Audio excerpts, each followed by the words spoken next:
दोस्तों, क्या भाषा की बात करना अब बीमारी हो गई है? क्या अपनी मातृभाषा की रक्षा के लिए आवाज उठाना अब देशद्रोह बन गया है? और क्या राष्ट्र की एकता की बात करने वाले नेता खुद भाषा और क्षेत्र की दीवारें खड़ी करके देश को बांटने का काम कर रहे हैं?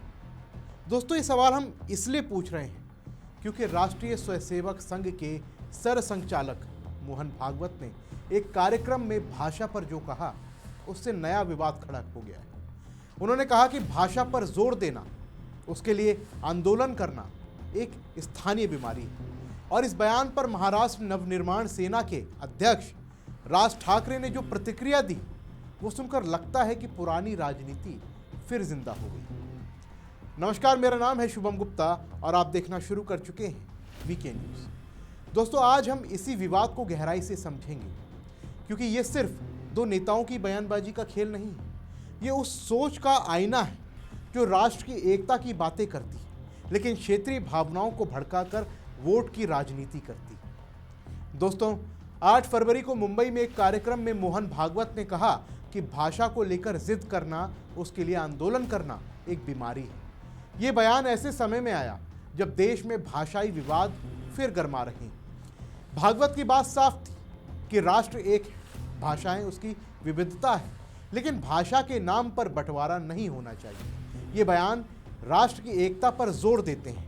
हिंदी थोपने की बात नहीं, बल्कि सभी भाषाओं के सम्मान की बात है। लेकिन राज ठाकरे ने इसे मौका बना लिया। उन्होंने एक्स पर एक लंबा चौड़ा पोस्ट लिखा और भागवत को नसीहत देते हुए कहा कि 8 फरवरी 2026 को मुंबई में एक कार्यक्रम में आरएसएस प्रमुख मोहन भागवत ने एक बयान दिया कि भाषा को लेकर जिद करना और उसके लिए आंदोलन करना एक बीमारी है। इस कार्यक्रम में विभिन्न क्षेत्रों के गणमान्य व्यक्तियों को आमंत्रित किया गया था, जिनमें से कुछ उपस्थित भी थे। लेकिन मैं मोहन राव भागवत से एक बात कहना चाहूँगा कि वो सभी लोग आपके प्रेम के कारण नहीं, बल्कि नरेंद्र मोदी सरकार के भय के कारण आए थे। अन्यथा अब तक ऐसे उबाऊ भाषण सुनने कोई क्यों नहीं आया। इसलिए आइए सबसे पहले इस गलतफहमी से बाहर निकलें कि वो लोग हमारे लिए आए थे। फिर भी हमारा मानना है कि भागवत वंश को इस देश में भाषाई क्षेत्रीकरण क्यों आवश्यक था, इसका इतिहास अवश्य ही ज्ञात रहा होगा। यदि भागवत भाषा प्रेम और क्षेत्र प्रेम को एक बीमारी मानते हैं, तो मैं उन्हें ये बताना चाहूँगा कि ये बीमारी इस देश के अधिकांश राज्यों में मौजूद है। दक्षिण में कर्नाटक से लेकर तमिलनाडु तक मजबूत भाषाई और क्षेत्रीय पहचान मौजूद है। चाहे पश्चिम बंगाल हो, पंजाब हो या गुजरात, ये भावना वहाँ भी देखी जा सकती है। क्या भागवत ने कभी इस भावना का असली मतलब समझा है? जब देश के 4 से 5 राज्यों के दूसरे लोग राज्यों में जाकर आक्रामक व्यवहार करते हैं, वहाँ की स्थानीय संस्कृति को नकारते हैं, स्थानीय भाषा का अपमान करते हैं और अपने अपने निर्वाचन क्षेत्र बनाते हैं, तो स्थानीय लोगों में गुस्सा पनपता है और उससे एक बड़ा विद्रोह भड़क उठता है। क्या आप इसे बीमारी कहेंगे? और अगर आप इसे बीमारी कहते हैं तो ये बीमारी हमारे गुजरात में भी फैल चुकी है। जब उत्तर प्रदेश और बिहार से हजारों लोगों का गुजरात में अपहरण हुआ, तो वो वहाँ जाकर उन्हें सद्भाव का पाठ क्यों नहीं पढ़ाते? वो कर्नाटक, तमिलनाडु, आंध्र प्रदेश, पंजाब और पश्चिम बंगाल जाकर उन्हें भी ऐसा ही पाठ क्यों नहीं पढ़ाते? भागवत ने ये कहने का साहस दिखाया कि मराठी लोग यहाँ के शासकों से कहीं अधिक सहिष्णु हैं। कुछ महीनों पहले चुनाव की पूर्व संध्या पर भैयाजी जोशी ने ये बयान देकर गुजराती भाषी लोगों को लुभाने की कोशिश की कि मुंबई की भाषा केवल मराठी ही नहीं, बल्कि गुजराती भी है। इन सब से हमने देखा कि भाजपा को परोक्ष रूप से कैसे लाभ होगा। राष्ट्रीय स्वयंसेवक संघ, जो खुद को अराजकतावादी संगठन कहता है, इस गड़बड़ में क्यों उलझ गया? हम संघ के कार्यों का सम्मान करते हैं, लेकिन हमें अप्रत्यक्ष राजनीतिक रुख अपनाने में शामिल नहीं होना चाहिए। और यदि आवश्यक हो तो सरकार के कान काट दें, जो पूरे देश में हिंदी, जो राष्ट्रीय भाषा नहीं है, थोप रही है। और फिर हमें सद्भाव के बारे में सिखाएं और हिंदुत्व को इसमें घसीटने की कोशिश मत करो और हमें ज्ञान का अमृत पिलाने की कोशिश मत करो। मैंने अक्सर कहा है कि जब भी हिंदुओं पर हमला होता है, हम हिंदू अपनी तरफ से हर संभव प्रयास करेंगे। महाराष्ट्र नवनिर्माण सेना वो पार्टी थी जिसने राजा अकादमी दंगों के खिलाफ मार्च निकाला और मस्जिदों पर हॉर्न बजाने का विरोध किया। साथ ही हिंदू त्योहारों के दौरान तेज आवाज़ वाले लाउडस्पीकर और डीजे बजाने के खिलाफ भी आवाज़ उठाई, जिनसे नागरिकों को परेशानी हो रही थी। हम दृढ़ता से कहते हैं कि जो गलत है वो गलत है, मोहन राव, आप कब इस तरह बोलेंगे? हिंदुत्व के नाम पर पूरे देश में हो रहे दंगे, उत्तर भारत में कांवड़ यात्राओं के दौरान महिलाओं को घिनौने तरीके से नचाया जाना और हमारा देश जो 2014 में गौमांस निर्यात में 9वें नंबर पर था, आज दूसरे नंबर पर आ गया है। और हमारे देश में गौ हत्या का राजनीतिकरण करके जनता को भड़काने का जो तमाशा चल रहा है, आप उन व्यापारियों के खिलाफ कब बोलेंगे? खैर, आप क्या करते हैं ये आप पर निर्भर है। हमारे लिए मराठी भाषा और मराठी लोग सर्वोच्च प्राथमिकता हैं। इस देश में भाषाई और क्षेत्रीय पहचान बनी रहेगी, ठीक उसी तरह महाराष्ट्र में भी बनी रहेगी। यही हमारी पहचान है और जब भी इससे जुड़ी कोई घटना घटेगी, महाराष्ट्र मजबूती से खड़ा रहेगा।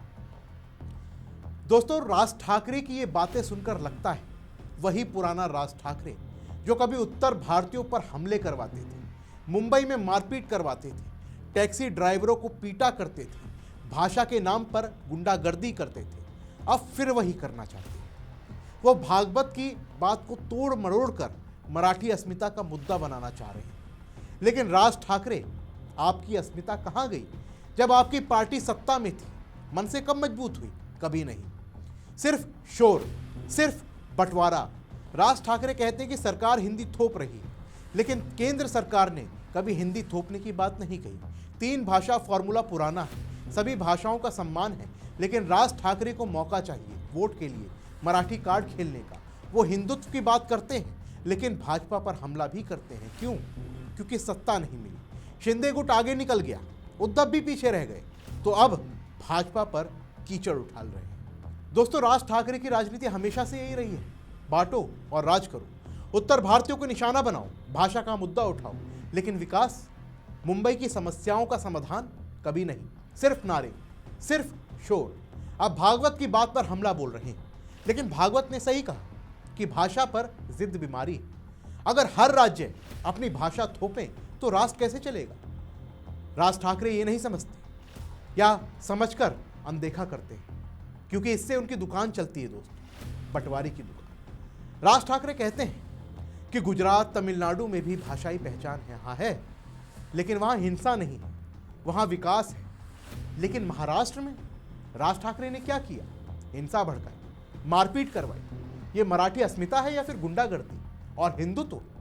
राज ठाकरे कभी हिंदुत्व की बात करते हैं, कभी भाजपा पर हमला करते हैं, कभी उद्धव पर। ये क्या है?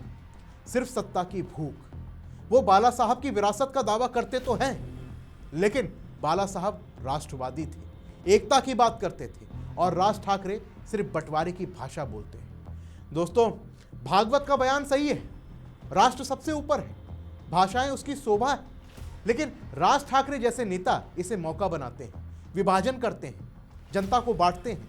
ये राजनीति खतरनाक है दोस्तों, और जनता अब समझ गई है। महाराष्ट्र की महायुति जीत रही है क्योंकि विकास दे रही है। राज ठाकरे की पार्टी कहीं नहीं है क्योंकि सिर्फ शोर है। दोस्तों, राज ठाकरे को सोचना चाहिए कि भाषा का सम्मान करो, लेकिन राष्ट्र सबसे ऊपर है, बंटवारा मत करो, वरना जनता फिर जवाब देगी। और दोस्तों, आप क्या सोचते हैं, राज ठाकरे सही हैं या गलत?